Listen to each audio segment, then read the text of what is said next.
ones to do it. Unfortunately, we lost his house to fire. Wyatt Earp also had a house over there on the corner of First and Fremont. There's a big bronze statue of him out there in front of his place.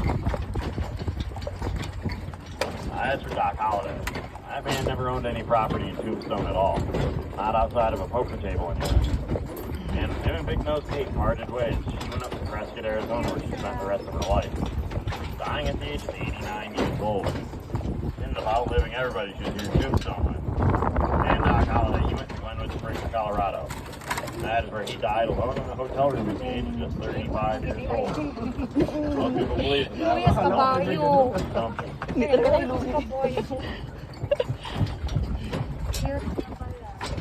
On the left-hand side, that can house, that's the home of Texas John Slaughter, one of the most feared lawmen in Arizona Territory in this day. That man only stood 5'2" and he wore a size 7 boot. Don't let that fool you. He set out after an Apache or an outlaw. He wouldn't bother to bring back anything other than their rifle, their gun belt, their boots, or their hat to prove he killed that man. He'd leave every one of them on a shallow grave out there in the desert. The Indians here called him the Wicked Little Gringo. And to your right, that home built in 1880 is the house of Dr. Emmett Goodfellow, our local physician and surgeon here in Tombstone.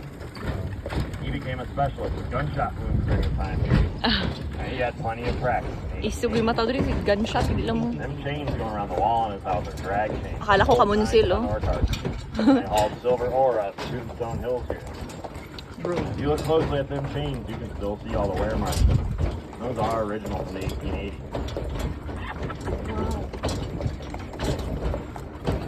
As we get up past the brewery here on the right, look off into the distance out there, and those are the Tombstone Hills out there. And that's where the majority of our mining operations took place back in the day. Some of them shafts go in over 1,000 feet, and they're still covered in 140-year-old timber. And there were so many miners camped out up there at one point that the hills looked as if they were covered in snow from all the cans of tents. We didn't have enough water here in Tombstone capable of processing all that silver ore either. We had to ship it 10 miles to the west, down to the banks of the San Pedro River.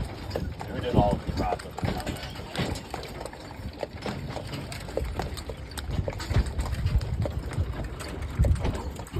Off to the right on the corner of this white picket fence, is that little stump in the hill. That stump is all that remains of a telegraph station in the 1880s. It's the site of our first and our only town lynching here in Tombstone. And I'm about to tell you that story. It was 1884, and a man named John Heath was in town. He got word that the Copper Queen mine in Bisbee was keeping his payroll staff in general storage room. Around $3,000 on hand at the time. That was pretty good money back in that day. So he got 5 men together and he came up with a plan to rob that store. So he sent those guys down there, but he sent them a bit early. None of the money was even there yet. It was still in transit by stagecoach. Well, they didn't want to leave empty-handed, so they made the decision to rob some of the people in the store instead. One thing led to another, and they ended up shooting and killing a lawman from New Mexico Territory during that robbery. One of their stray bullets struck and killed a pregnant woman that day. Uy, That became pregnant. known as the Bisbee Massacre. Those 5 men made it back up here in Tombstone, but they were quickly hunted down. They were locked up in our county courthouse office right here inside. And that is where they stood trial for what they did during that robbery. All 5 of those men were sentenced to death by hanging. All 5 of them, they hung from them gallows back there behind the courthouse. As for John Heath, well, he was the mastermind behind that robbery, but he didn't actually take part in any of the shooting or killing. John during Keith? it. When he stood trial, the judge decided to give him life over Yuma Territorial Prison. Rich, historic. Why didn't he right the people of Tombstone, not after what he had just caused? They formed a mob together and stormed that courthouse. Courthouse Museum. Forcefully removed John Heath from his jail cell. They walked him down there to that telegraph pole I pointed out. They threw a rope around his neck and they hoisted him up. And he hung there from that rope for about 20 minutes before he finally died. Our local photographer, T.S. Fly, brought his camera along that day. He got a picture of that lynching, and that picture is still hanging up in the courthouse. Also part of the lynch mob that day was Dr. Goodfellow, whose house we passed back there on the corner. That man was known for his sense of humor. It's also his job to write that death certificate out. He wrote down that John Heath had died from asphyxiation of the lungs, caused by high altitude, and possibly strangulation. regulation. Well, the whole reason that Tombstone even exists is just because of one man, and that's Ed Shefflin. Army scout stationed out there at Fort Chuka back in 1877. He wanted to come out here to these hills and do a little bit of prospecting. Everybody at the fort said, Ed, you are out of your mind. The only thing that's in them hills is hostile Apaches. Tombstone, you're going to find out there's his own tombstone. He came out here anyway. He had discovered one of the richest silver ore strikes ever found in Arizona. Because of what all them people told him, he named that first claim of it the Tombstone Mine.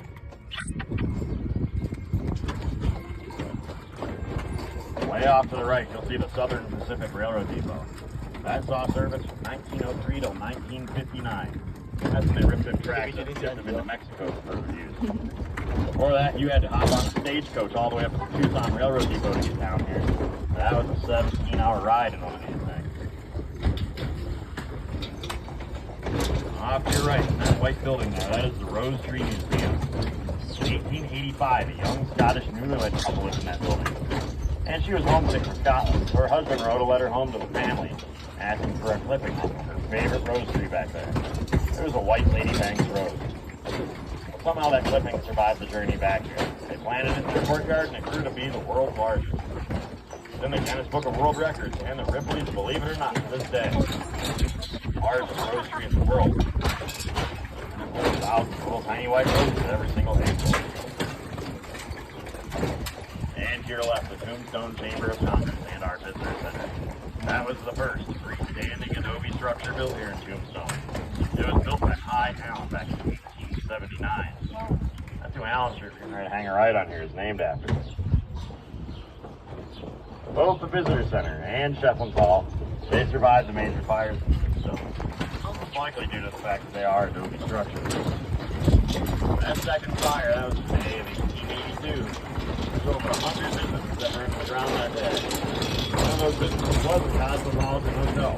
That has already heard from that for about a month, waiting for trial for that gunfight they got into. The whole reason they were staying there, they felt safer at that hotel than they did their own home.